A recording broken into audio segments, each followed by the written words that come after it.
to the next topic, and this is on super selective intraarterial chemotherapy for retinoblastoma, which is gaining popularity all over the world and has shown very convincing results in many of the cases of retinoblastoma.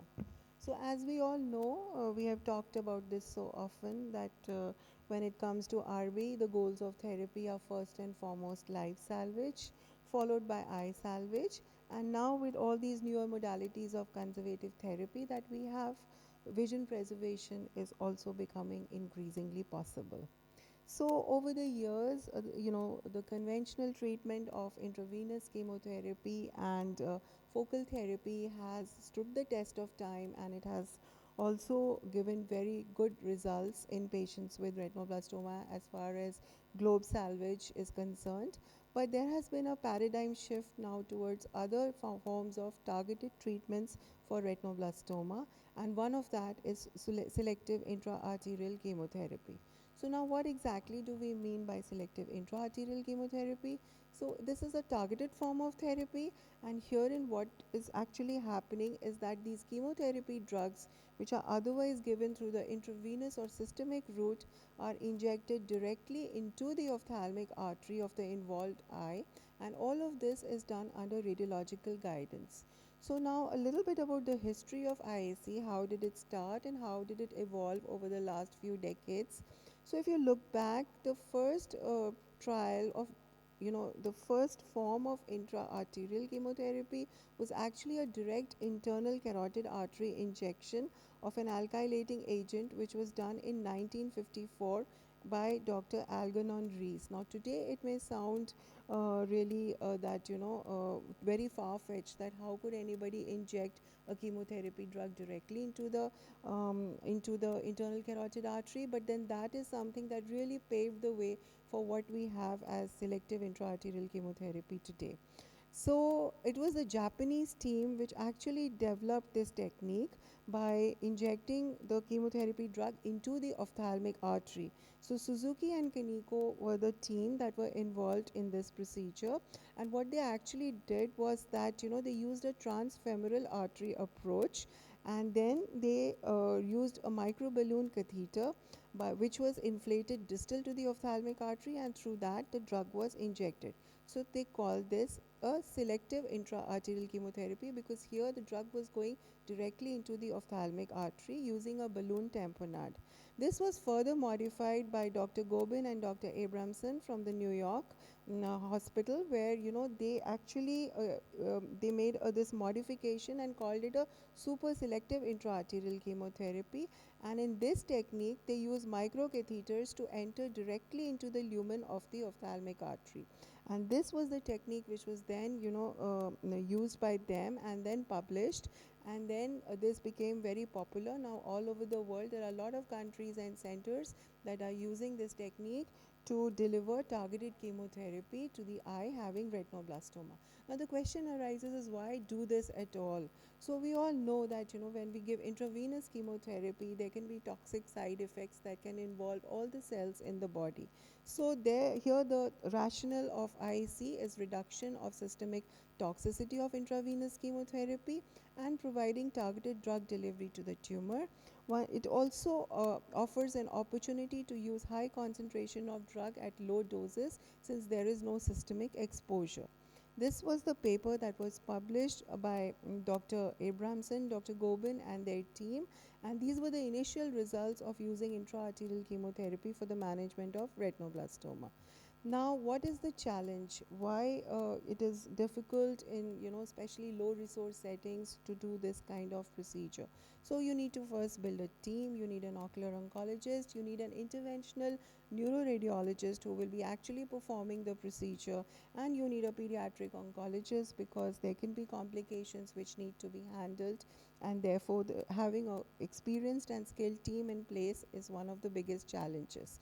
Now, important considerations: not all cases of retinoblastoma can benefit from intraarterial chemotherapy. So apart from having a multidisciplinary team, one also needs to do a careful case selection. Which are the cases where you really want to offer IAC with an intent to cure? So this is a checklist for exclusion. So whenever there are advanced group E eyes, like there's anterior chamber invasion, secondary glaucoma, like Feroz showed some of the atypical presentations like phthisis bulbi, aseptic cellulitis, or if there is extraocular disease or optic nerve invasion, in these cases we should not even try to attempt intraarterial chemotherapy.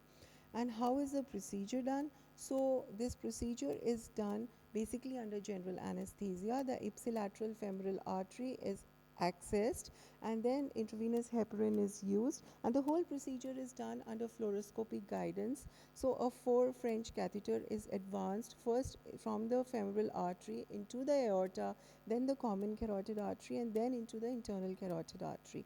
Throughout the procedure, serial angiograms are performed to ensure that the catheter is properly positioned. And then under roadmap guidance, the microcatheter is then selectively catheterized.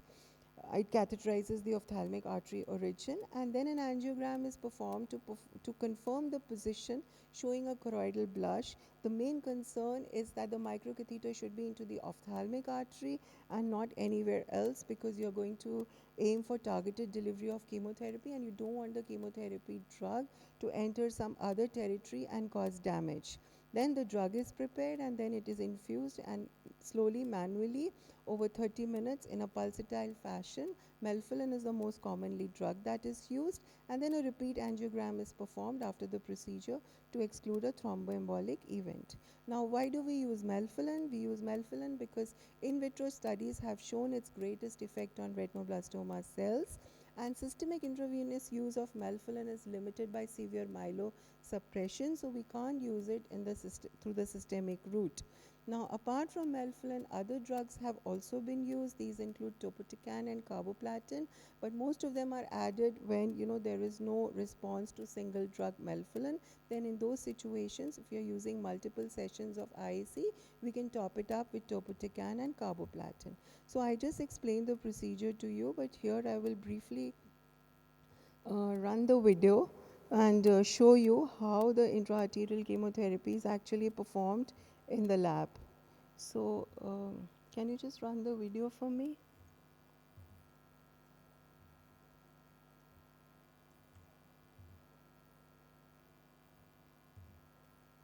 Does it play? Yeah, okay.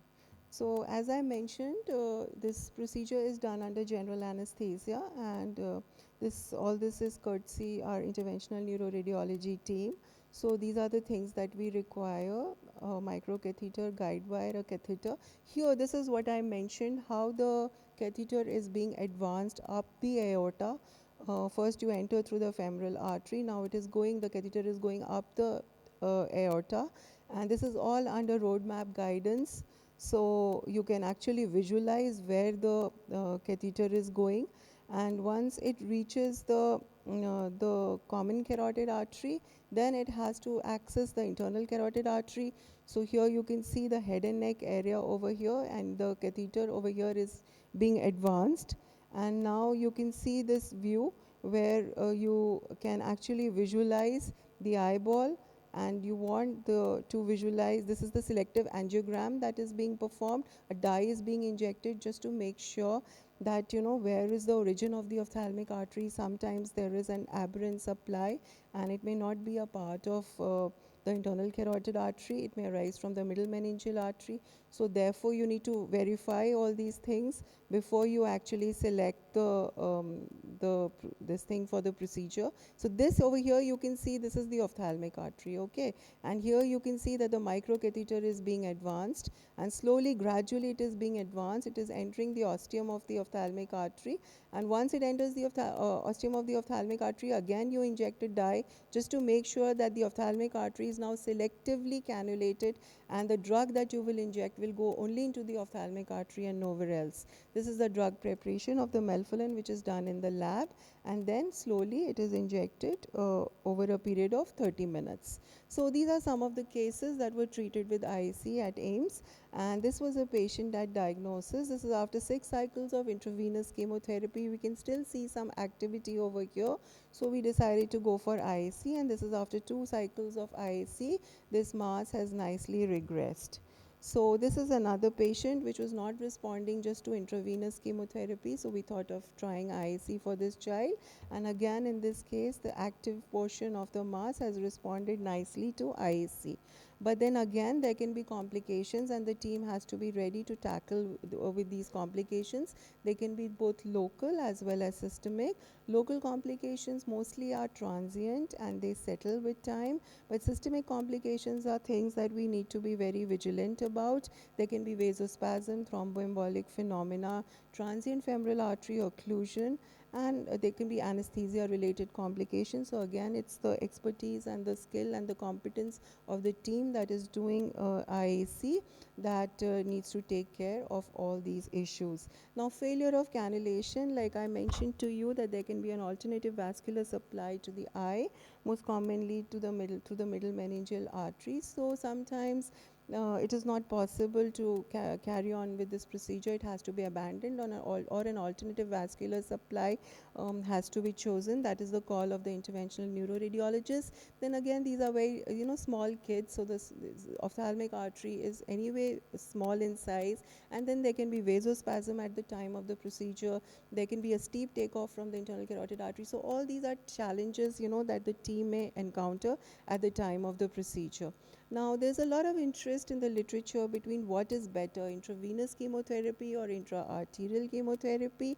And this is one study that was recently published, and it includes a meta-analysis of the efficacy of intra-arterial chemotherapy for management of retinoblastoma patients. And this study suggested that IC may be superior to IVC. It has a higher overall success rate and higher globe salvage rate in group D retinoblastoma. But as far as recurrence and metastasis is concerned, there is no difference between the two treatments. So this is my team, and I'm deeply grateful, and I would like to acknowledge the contribution of everyone in this work. Thank you for your attention. I'll be happy to take questions.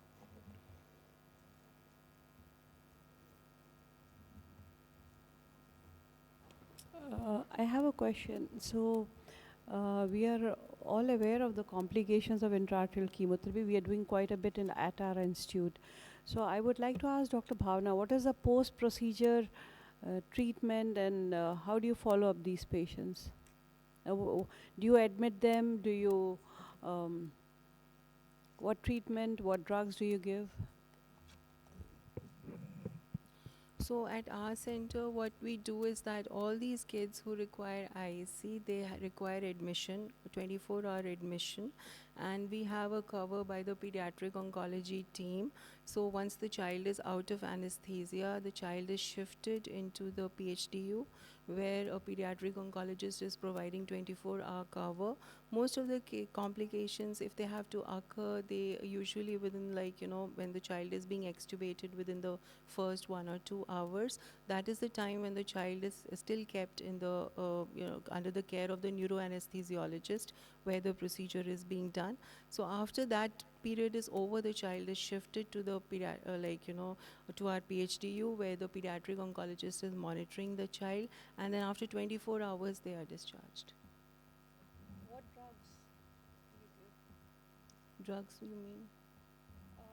If there are no complications, then Okay, so I think I presented my complications at ISO Goa, and we had a patient who developed severe lid edema, chemosis, and parents were complaining of no light perception. So we took up the patient immediately for a red cam, and we saw that this patient had 360 degrees of choroidal detachment, and a lot of hemorrhages, subretinal hemorrhages were there. So in the past also we had a similar episode long time back in 2013. So we have decided to give them aspirin in the post-op period, and we tell them to report immediately. So this patient who came with edema and choroidal detachment, he just stayed at home and he did not come back. He came 3 days later. So unfortunately, that time we could not salvage the vision in this eye. It was just some light perception and count of fingers only. But So for the future, this was very distressing for us because we had discharge after 6 hours. And so now we have made it a policy to keep the patient in the ward and keep them in the city for at least 3 days. So that is one thing which we have added. And post-operatively, aspirin is given. Bhavna, can Any I other? add something? Yeah. Well, yeah, I agree to you, ma'am. So, just for the delegates here, we also give topical steroid eye drops also, and homide, because sometimes there can be inflammation. There can be tumor necrosis and inflammation. So, as an ophthalmology point of view, a topical steroid and homatropin eye drop is also given, which is for 2 weeks. Yeah.